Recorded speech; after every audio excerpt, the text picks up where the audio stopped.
चला तर स्वागत आहे तुमचं संगीता's किचन चॅनलमध्ये। आज करत आहोत आपण कारले। हे कापून मी मिठाच्या पाण्यात भिजत टाकले, 2-3 पाण्याने धुवून घेतले। त्यासाठी घेतले मी कोथिंबीर, कढीपत्ता, टमाटा, लसूण आणि शेंगदाण्याचा कूट। बघा कढई गरम व्हायला ठेवले आणि आता हे थोडंसं परतून घेणार आहे मी। हे बघा 5 मिनिटं छान असं बघा थोडंसं तेल टाकते।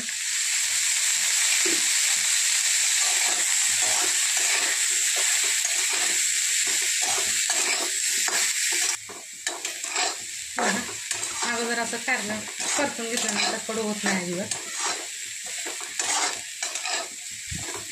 आता काढून घेणार आहे मी।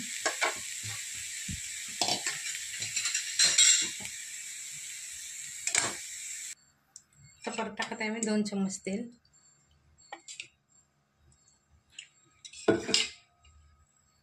तेल गरम झाले, 1/2 चम्मच जिरे, कढीपत्ता आणि लसूण।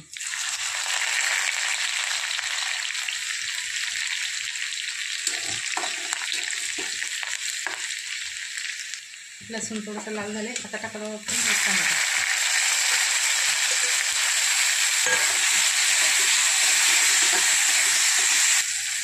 थोडंसं मीठ। टमाटा विरघळून गेले, आता भरपूर अशी कोथिंबीर,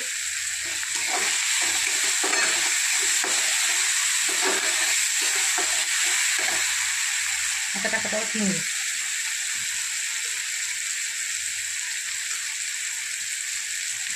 हळद, धना पावडर 1 चम्मच, लाल तिखट,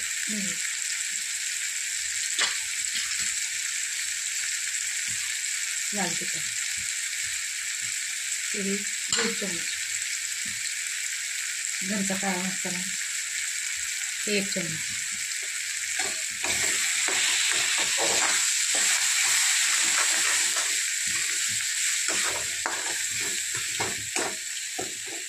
आता टाकत आहोत कारले।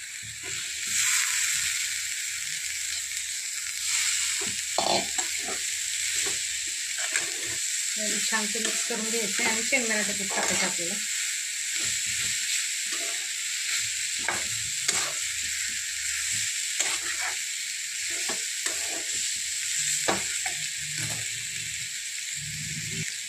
आता टाकत आहोत आपण शेंगदाण्याचं कूट, 2 ते 3 चम्मच शेंगदाण्याचं कूट।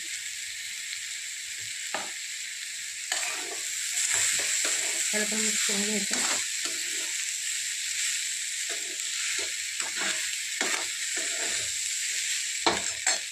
आता टाकत आहोत आपण ह्यात पाणी।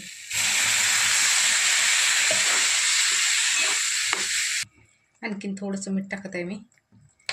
त्याला 10 मिनिटात एकदम स्लो गॅसवरती शिजू द्यायचे। हे बघा अशा पद्धतीने आपली कारल्याची भाजी रेडी झाली।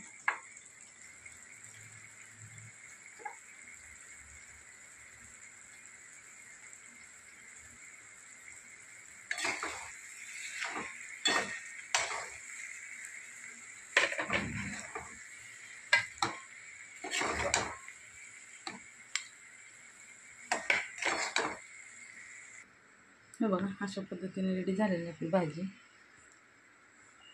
चला तर आवडली तर शेअर करा, लाईक करा, सबस्क्राईब करा, कमेंटमध्ये सांगा। चला भेटू पुढच्या व्हिडिओत।